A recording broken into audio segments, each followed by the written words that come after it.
ഈ ബിഷപ്സൊക്കെ ഭയങ്കര താപ്പാനുകളാണ്. ഒരൊറ്റ അളവത്തില്ല, ചുമ്മാ തൈച്ചെറിയാനെ പ്രതിജ്ഞ കിട്ടിയ പള്ളിയിൽ വലിയ പ്രശ്നമാണ്. പുരോഹിതന്മാർക്ക് സങ്കടമാണ്, എന്തുകൊണ്ട് വന്നില്ലെന്നാണ് ചോദിക്കുന്നത്. അതിൻ്റെ കാര്യം എന്താ വെച്ചാൽ ഈ കോൺഗ്രസിനെ വിശ്വസിക്കാൻ കൊള്ളത്തില്ലെന്നുള്ള ക്രൈസ്തവർക്ക് മനസ്സിലായി. ഞങ്ങളും പോകും, ഞങ്ങൾ കോൺഗ്രസ്സുകാർ പോയാൽ മാത്രം പോലെ ഞങ്ങളും പോകണം. അവരുടെ ഈ അടവല്ല, ഞങ്ങൾ ആത്മാർത്ഥമായിട്ടാണ് പോകുന്നത്. കോൺഗ്രസ്സുകാർ വന്ന് കഞ്ഞി കുടിച്ച് ചപ്പരത്തോട്ടെങ്കിലും ബിഷപ്പിനെ ചിത്രം ഞങ്ങളതല്ല. കേരളത്തിലെ BJP RSSനെ, ഇന്ത്യയിലെ RSSനെ BJP ശരിക്കും മൈനോറിറ്റിക്ക് അറിയണം. അത് മണിപ്പൂർ കണ്ടല്ലോ. അപ്പോൾ മൈനോറിറ്റിക്ക് ഇന്ത്യ രാജ്യത്ത് ഒരു പ്രതീക്ഷയില്ല. ആകെ ഒരു പ്രതീക്ഷ ഇവിടുന്ന് കേരളം മാത്രം. ആ പ്രതീക്ഷയുടെ കാരണം ഇടതുപക്ഷത്തിൻ്റെ സാന്നിധ്യമാണ്.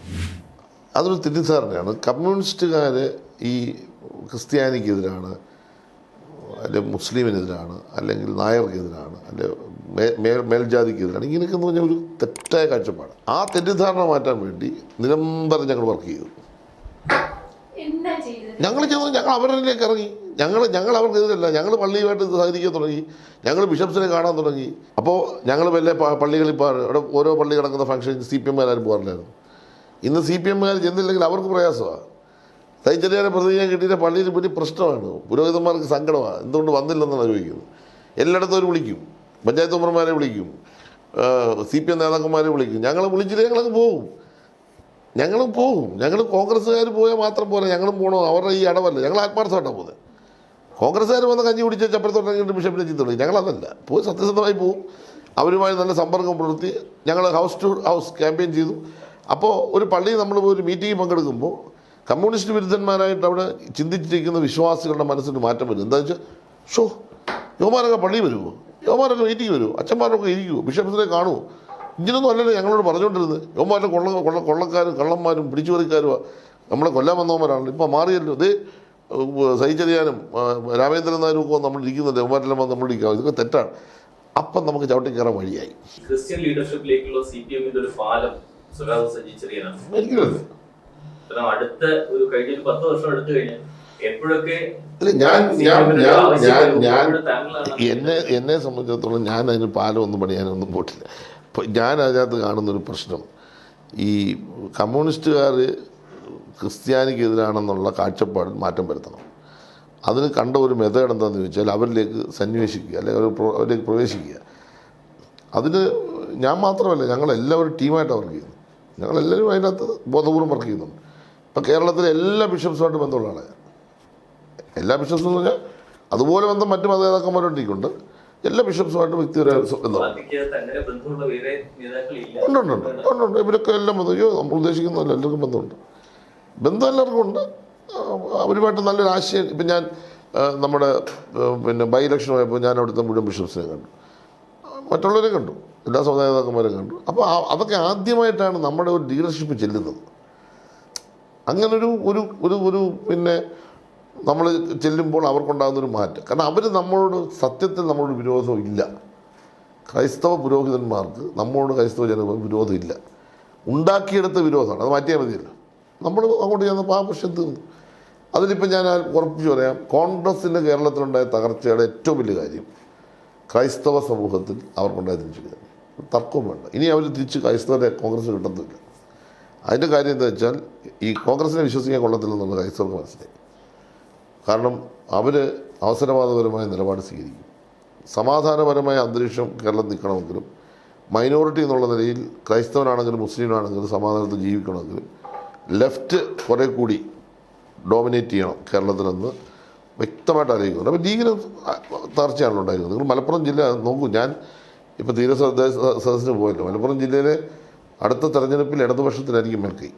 ഇപ്പം നിങ്ങൾ എഴുതി വെച്ചു, ഇടതുപക്ഷത്തിന് അടുത്ത പ്രാവശ്യം ഒരു സീറ്റെങ്കിലും കൂടുതൽ കിട്ടും. ചെറിയ വ്യത്യാസങ്ങളാണ് ചില മണ്ഡലങ്ങൾ പോയി. ഞങ്ങൾക്ക് ഇല്ലാത്ത ഓരോ സീറ്റുകൾ ഞങ്ങൾ ജയിച്ചു. വലിയൊരു മാസമായിട്ടുള്ള ലീഡർഷിപ്പാണ് ഞങ്ങൾ വന്നിരിക്കുന്നത് മലപ്പുറം ജില്ല. കാണാതിരിക്കേണ്ട. ക്രൈസ്തവ മേഖല ഞങ്ങൾക്ക് അങ്ങനെ വലിയൊരു മാറ്റം വന്നിട്ടുണ്ട്. അപ്പോൾ ഈ ന്യൂനപക്ഷ ജനവിഭാഗങ്ങൾക്കിടയിലുണ്ടായിരുന്ന കോൺഗ്രസ്സിന് ഈ പഴയതുപോലെ ഇനിയും ക്ലച്ച് കിട്ടില്ല. വിശ്വാസം നഷ്ടപ്പെട്ടു. പ്രത്യേകിച്ച് ന്യൂനപക്ഷ നേതാക്കന്മാരിൽ വിശ്വാസം നഷ്ടപ്പെട്ടു. ഉണ്ടായിരുന്ന ഉമ്മൻചാണ്ടി സാർ അദ്ദേഹം പോയി. ഇനിയിപ്പോൾ അങ്ങനെ ഒരു ലീഡർഷിപ്പ് അവർക്കില്ല. അപ്പോൾ സ്വാഭാവികമായിട്ടും അവരിനിയും ഒരു വിശ്വസിക്കത്തില്ല. അപ്പോൾ ഇടതുപക്ഷത്തിന് അധികാരം ഇപ്പോൾ ഉണ്ട്. ആ അധികാരം തുടർന്ന് വീണ്ടും വരണം എന്ന് അവരാലോചിക്കും. കാരണം എന്താ വെച്ചാൽ ഞാൻ നിങ്ങളോട് ഉറപ്പിച്ചു, അടുത്ത ഭരണം വരും. ഒരൊറ്റ ആൾ പോകത്തില്ല. ചുമ്മാ ഇതുവെല്ലാം ചുമ്മാ പറഞ്ഞാൽ ഇവരായതെങ്കിലും ഒരാൾ ചുമ്മാ അതൊക്കെ സൂപ്പിക്കാൻ പ്രസംഗിക്കുന്നതല്ലേ. ഇതൊക്കെ എന്താ പ്രശ്നം എന്ന് വെച്ച് കഴിഞ്ഞാൽ ഈ ബിഷപ്സൊക്കെ ഭയങ്കര താപ്പാനുകളാണ്. അവരൊക്കെ ചുമ്മാ അടിക്കുന്നില്ലെന്ന് ഒരാളിനെ BJP കിട്ടും ചുമ്മാ. അതിൻ്റെ പ്രശ്നം എന്താണെന്ന് വെച്ചാൽ അവർക്ക് ഇവരുടെയൊക്കെ ഈ വഴക്കുണ്ടാക്കാൻ താല്പര്യമില്ല, സമാധാനപ്രിയരാണ്. ഈ കേന്ദ്ര ഗവൺമെൻറ്റൊക്കെ അവരുടെ ഇരിക്കുകയല്ലേ, അത് വെച്ചുകൊണ്ട് വല്ല NIA മറ്റേ എന്തുവാ ED ഒക്കെ വന്ന് കയറി വെറുതെ പ്രയാസപ്പെടുത്താതിരിക്കാൻ വേണ്ടി ഒരു മുൻകൂട്ടി അടിച്ചു. അപ്പോൾ ഇവർ വിചാരിച്ച് എല്ലാം ഞങ്ങളോടായി, എന്നാൽ പിന്നെ ഓരോ കേക്കുമായിട്ടെല്ലാം വിദ്യാർത്ഥിയുടെ വീട്ടിൽ പോകാം. അവർ മേടിച്ച് കേക്കും കഴിച്ചു, സന്തോഷത്തോടെ പറഞ്ഞു. നിങ്ങൾ വിചാരിക്കുന്നവരാണ് അവർ. കേരളത്തിലെ BJP RSSനെ, ഇന്ത്യയിലെ RSSനെ BJP ശരിക്കും മൈനോറിറ്റിക്ക് അറിയണം. അത് മണിപ്പൂർ കണ്ടല്ലോ. ഇപ്പം നമ്മൾ കാണേണ്ട ഒരു പ്രശ്നം വലിയൊരു സോഷ്യൽ ഇഷ്യൂ രാജ്യത്ത് വളർന്നു വരിക. കാരണം വളരെ ചെറിയൊരു വിഭാഗമല്ലേ ന്യൂനപക്ഷം, ഇപ്പം 2.5% ക്രിസ്ത്യാനി. അവർക്ക് ഈ പിന്നെ ഇന്ത്യ രാജ്യത്ത് RSSനോടോ BJPയോട് കൈ കൊടുക്കാനുള്ള കരുത്തുണ്ടോ? കപ്പാസിറ്റി ഇല്ല. പിന്നെ അവരെങ്ങനെ നിൽക്കുന്നത്? അവർക്ക് നിൽക്കണമെന്ന് അവർക്കൊരു ലെഫ്റ്റിൻ്റെ പ്രൊട്ടക്ഷനാണ്. അതവർക്ക് ഏറ്റവും അവർക്കുള്ളത് കേരളത്തിലാണ്.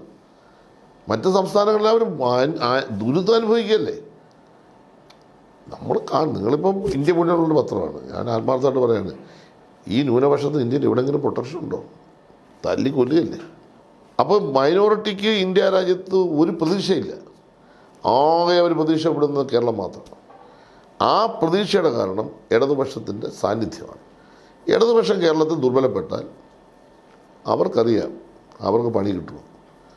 അതുകൊണ്ട് ഒരു കാരണവശാലും ഇടതുപക്ഷത്തെ ദുർബലപ്പെടുത്താൻ അവർ ശ്രമിക്കുന്നില്ല. ഇനിയും കടുത്ത രാഷ്ട്രീയക്കാർ കൂടുതൽ വോട്ടും സീറ്റും അതുകൊണ്ട് കേരളത്തിൽ ലഭിക്കുന്നു എനിക്ക് തോന്നുന്നു. എൻ്റെ ഒരു പൊളിറ്റിക്കൽ റീഡിങ് അങ്ങനെ. സാറ് പറഞ്ഞ പോലെ ക്ലിമ്മിസ് പിതാവിനോടും ആലഞ്ചേരി പിതാവിനോടും നമ്മൾ ഇതേപോലെ ഇന്റർവ്യൂവിൽ സംസാരിക്കേണ്ടായി. ഇപ്പം അവരുടെ വാക്കുകളും ഏകദേശം ഈ ഒരു ലൈനിലാണ്. പണ്ടുണ്ടായിരുന്ന ഒരു ശത്രുത CPM ഇല്ല. അതിന്റെ കാരണം എന്താണെന്ന് ചോദിക്കുമ്പോൾ അവർ പറയുന്നത് CPM ഒരുപാട് മാറി എന്നാണ്. CPM ഒരുപാട് മാറിയോ? CPM പണ്ടും മാറിയിട്ടില്ല, ഇപ്പോഴും മാറിയില്ല. എന്താ CPM മാറേണ്ട കാര്യം? ഞങ്ങളൊരു തെറ്റും ചെയ്തിട്ടില്ലല്ലോ. ഞങ്ങൾ ചെയ്ത് തെറ്റല്ലേ, കള്ളപ്രചരണത്തിൽ വീണതല്ലേ എല്ലാവരും. ഞങ്ങളെന്തിനാ മാറേണ്ടത്? ഞങ്ങളുടെ നിലപാട് പണ്ട് ഇപ്പോഴും ഞങ്ങളെല്ലാവരെയും ചേർത്ത് പിടിക്കുന്നവരാണ്. ഞങ്ങൾ ന്യൂനപക്ഷങ്ങൾക്ക് എതിരല്ല. ഞങ്ങൾ ന്യൂനപക്ഷങ്ങൾക്ക് എതിരാണെന്ന് ഇവർ തെറ്റിദ്ധരിപ്പിച്ചത്. കോൺഗ്രസ് കൂടെ പറഞ്ഞു കൊടുത്തു ഞങ്ങൾ അവർക്ക് എതിരാണെന്ന്. അങ്ങനെ അവർ വിശ്വസിച്ചു. ഞങ്ങളങ്ങനെ അല്ലെന്നുള്ളത് അവരെ ഡോർ ടു ഡോർ ക്യാമ്പയിൻ ചെയ്ത് ഞങ്ങൾ ബോധ്യപ്പെടുത്തി. ഞങ്ങളങ്ങനെ അല്ല, നിങ്ങൾ തെറ്റിദ്ധരിക്കണ്ട, നിങ്ങളോടൊപ്പം നിൽക്കും. അവരുടെ അനുഭവങ്ങളിലേക്ക് വന്നു. ഞങ്ങളുടെ ഗവൺമെൻറ്റുകൾ വന്നപ്പോൾ ആ വിമോചന സമരത്തിന് ശേഷം വന്ന ഗവൺമെൻറ്റുകൾ ഓരോന്നെടുത്ത് നോക്കും. ഞങ്ങൾ ചെയ്ത കാര്യങ്ങളെല്ലാം പരിശോധിക്കുമ്പോൾ അവർക്കും മനസ്സിലായി ഞങ്ങളെതിരല്ല. അങ്ങനെ ഞങ്ങൾ തിരുത്തേണ്ട പ്രശ്നമില്ല. ഞങ്ങൾ ബോധപൂർവമായിട്ട് ഞങ്ങളെപ്പറ്റിയുള്ള തെറ്റിദ്ധാരണകൾ ഞങ്ങൾ മാറ്റി. അതാണ് ഞങ്ങൾ ചെയ്തത്. ഇനിയും ഇവിടുത്തെ മറ്റ് ജനവിഭാഗങ്ങളില്ലേ, അവരുടെ ഞങ്ങളെപ്പറ്റി നായർ വിഭാഗത്തിലുള്ള ഞങ്ങൾക്ക് എന്താ സ്ഥിതി? ഞാനിപ്പോൾ പറയുന്നു, നേരത്തെ ഉള്ളതിനൊക്കെ സ്വാധീനം ഞങ്ങൾക്കുണ്ട്. കോൺഗ്രസ് ദുർബലപ്പെട്ട് BJPക്ക് സ്വാധീനം കൂടി, ഞങ്ങളുടെ സ്വാധീനം കൂടി.